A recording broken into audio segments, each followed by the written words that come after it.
বন্ধুরা, তোমরা কেমন আছো? আশা করি তোমরা খুব ভালো আছো। আমিও খুব ভালো আছি। আজকে তোমাদের আমি নিরামিষ ওল আলুর দম করে দেখাচ্ছি। দেখো, এই যে ওলটাকে আমি কুটে নিয়েছি। এইখানে আলু আছে। আজকে নিরামিষ কিন্তু ওল আলুর দম বানাবো। আর এটা আদা আছে, টমেটো আছে, জিরে গুঁড়ো দেবো। বন্ধুরা, তোমরা দেখতেই পাবে আমি কিভাবে করছি। নিরামিষ করছি কিন্তু বন্ধুরা, নিরামিষ পদ। এটা দুর্দান্ত খেতে লাগবে। ওল আলু দিয়ে দম দারুণ খেতে হবে বন্ধুরা। চলো বন্ধুরা, রেসিপিটা শুরু করা যাক। আমি কিভাবে করব তোমরা অবশ্যই দেখতে থাকো। আর আমি কিন্তু আদা টমেটোটা একসাথে কিন্তু আমি বেটে নেব। আর জিরে গুঁড়ো আছে, সেটা আমি দেবো। নিরামিষ কিন্তু ওল আলুর দম বানাচ্ছি। চলো বন্ধুরা, মশলাটা বেটে নিই, তারপর কিভাবে করব তোমরা অবশ্যই দেখতে থাকো। বন্ধুরা দেখো, ওল আলুর দম করার জন্য আমি কিন্তু আদা টমেটোটা বেটে নিচ্ছি। আর জিরে গুঁড়ো আমি পরে দেবো। বন্ধুরা দেখো, ওলের দম করার জন্য আমার কিন্তু আদা টমেটো বেটে নিয়েছি। এবার কিন্তু আমি রেসিপিটা শুরু করছি।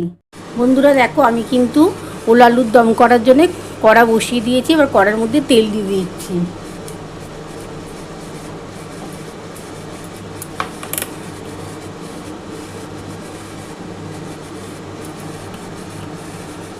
তেলটা গরম হলে এর মধ্যে আমি গোটা জিরে ফোড়ন দেবো আর একটা তেজপাতা দেবো।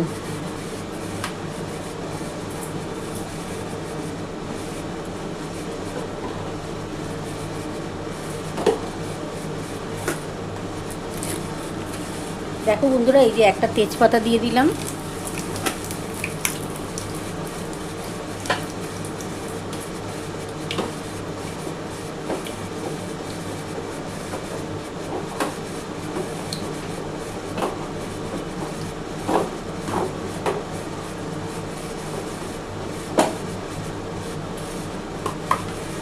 আর দেখো, গোটা জিরে ফোড়ন দিলাম।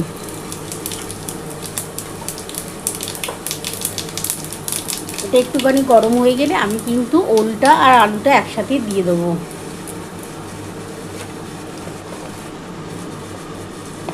দেখো বন্ধুরা, প্রথমে আমি ওলটা দিয়ে দিলাম।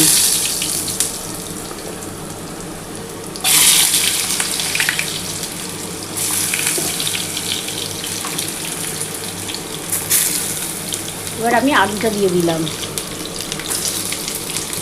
এটা কিন্তু নিরামিষ রেসিপি করছি বন্ধুরা, সম্পূর্ণ নিরামিষ। কিন্তু তোমরা নিরামিষ দিনে কিন্তু এরকম ওল আলুর দম বানাতে পারো, দারুণ খেতে লাগে কিন্তু বন্ধুরা।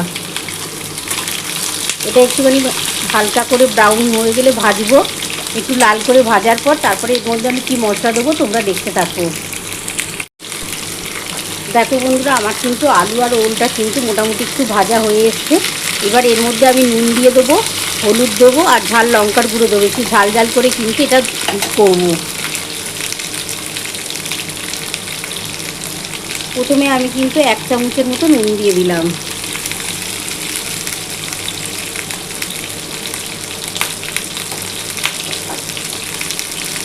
এক চামচ হলুদ দেবো।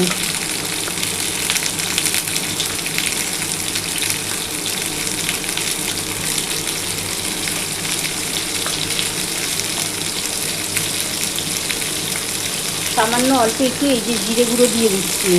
এটা কিন্তু জিরে বাটিনি, এটা কিন্তু আমি গুঁড়ো জিরে দিয়ে করছি আজকে।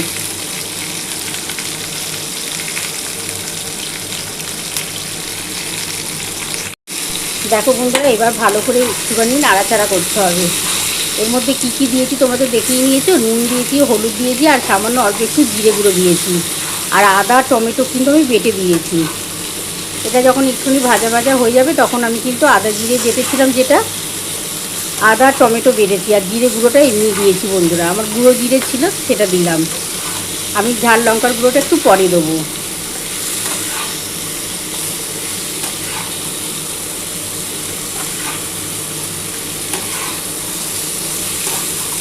একটু ঝাল ঝাল করে করবো বন্ধুরা। এটা কিন্তু রুটি পরোটা এমনকি গরম ভাতে দারুণ খেতে লাগে কিন্তু। বন্ধুরা দেখো, এবার কিন্তু আমি এই মশলাটা দিয়ে দিচ্ছি, টমেটো আর আদা বাটাটা। এর মধ্যে সামান্য অল্প একটু জল দিয়ে পরে ঢেলে দেবো। আগে প্রথমেই মশলাটা কষাতে হবে। সব কিছুই দিয়ে দিয়েছি, তোমাদের দেখিয়ে নিয়েছো। আদা টমেটো কিন্তু আমি বেটে নিয়েছিলাম। আর নুন দিয়েছি, হলুদ দিয়েছি আর গুঁড়ো জিরে দিয়েছি আমি। এবার আমি কিন্তু ঝাল লঙ্কার গুঁড়ো দেবো, চিনি দেবো। দারুণ খেতে হয় কিন্তু, এরকমভাবে তোমরা ওল আলুর দম বানাবে, খুব ভালো খেতে লাগে। এবার আমি ঝাল লঙ্কার গুঁড়ো দিচ্ছি।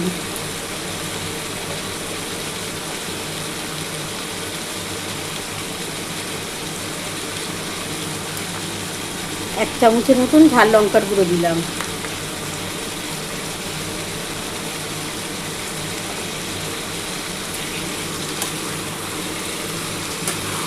ভালো করে মশলাটা কষাতে হবে।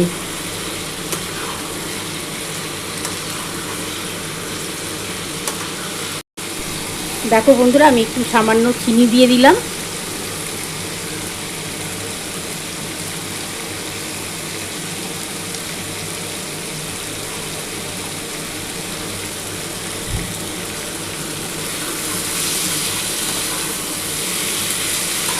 চিনিটা দেওয়ার পর একটু ভালো করে একটু কষিয়ে নিচ্ছি, নিয়ে আমি কিন্তু জল দিয়ে দেবো। খুবই তাড়াতাড়ি রান্নাটাও হয়ে যায়, কিন্তু এটা আস্তে করে গ্যাস আস্তে করে করব, তাহলে তাড়াতাড়ি সিদ্ধ হয়ে যাবে বন্ধুরা, কারণ ওলটা সেদ্ধ হতে একটু টাইম লাগে। আর একটু ঝাল ঝাল করে বানাবো, খেতে হেভি লাগবে বন্ধুরা। দেখো খুব ভালোভাবে আমার কিন্তু মশলাটা কষা। বন্ধুরা দেখো, আমি কিন্তু এবার খুব ভালোভাবে কিন্তু চিনি টিনি সব দিয়ে দিয়েছিলাম, দেখেই নিয়েছো, পুরো মশলা কিন্তু আমি খুব ভালোভাবে দিয়ে দিয়েছি। সামান্য অল্প একটু জল দিয়ে একটু কষাচ্ছি।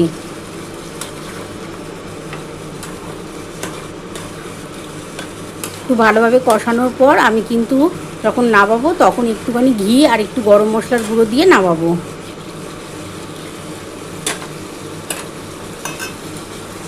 বন্ধুরা দেখো, আমার কিন্তু খুব ভালোভাবে কিন্তু দেখো মশলাটা কষানো হয়ে গেছে। খুব ভালো করে দেখো মশলা আমি কষিয়ে নিয়েছি, এবার আমি কিন্তু জল দিয়ে দিচ্ছি।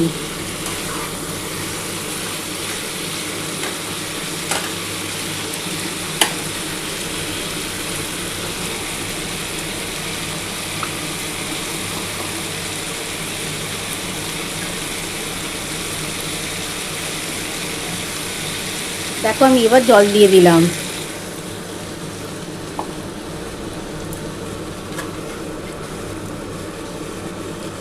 জলটা দেওয়ার পর এরপর আমি কিন্তু সামান্য অল্প একটু ঘি দেবো, আর সানরাইসের গরম মশলার গুঁড়ো দিয়ে আমি কিন্তু 20 মিনিটের মতন ঢাকা দিয়ে রাখবো, কারণ ওলটা সেদ্ধ হতে একটু টাইম লাগবে, সেই জন্য কিন্তু আমি গ্যাস আস্তে করে দিয়েই করবো।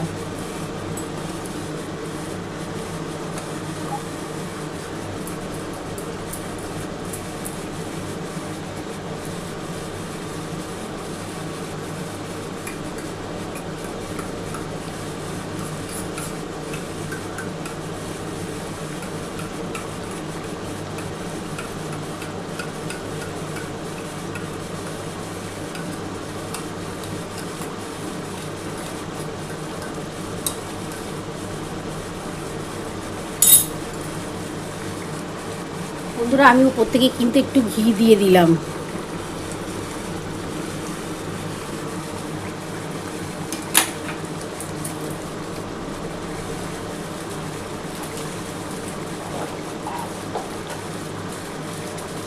আর অল্প একটু এই যে সানরাইসের গরম মশলার গুঁড়ো দিয়ে দিচ্ছি, দিয়ে এবার আমি ঢাকা দিয়ে দেবো।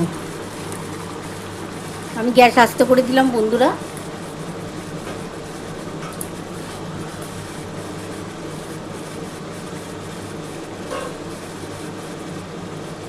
আমি এবার ঢাকাটা দিয়ে দিলাম। আমি 20 মিনিটের মতন ঢাকা দিয়ে রাখলাম, 20 মিনিট পর ফিরে আসি। গ্যাস কিন্তু আস্তে করেই রেখে দিলাম, তাহলে কিন্তু ওলটা খুব ভালো সেদ্ধ হবে। 20 মিনিট পর ফিরে আসবো। বন্ধুরা দেখো, আমি 20 মিনিটের মতন কিন্তু ঢাকা দিয়ে রেখে দিয়েছিলাম, আর গ্যাস কিন্তু আমার আস্তে করা আছে। বন্ধুরা দেখো, আমি 20 মিনিট পর ফিরে এলাম। এবার ঢাকাটা খুলে দেখি আমার কতটা হলো।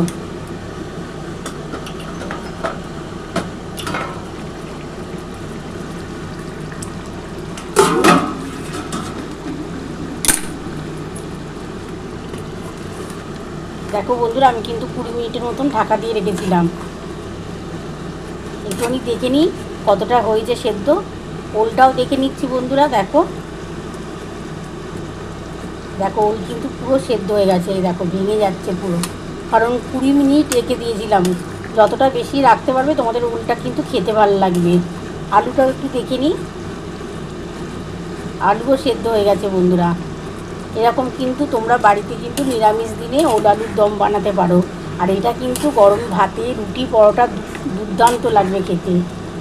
আর আমি নাবিয়ে নিচ্ছি বন্ধুরা, নাবিয়ে তোমাদের দেখাচ্ছি। বন্ধুরা দেখো, আমার কিন্তু নিরামিষ কিন্তু ওল আলুর দম নামানো হয়ে গেছে। কেমন হয়েছে বন্ধুরা, তোমরা তো পুরো রেসিপিটাই দেখে নিয়েছো আমি কিভাবে করেছি। তোমাদের যদি আমার এই রেসিপিটা ভালো লেগে থাকে প্লিজ একটা লাইক, সাবস্ক্রাইব করতে ভুলো না।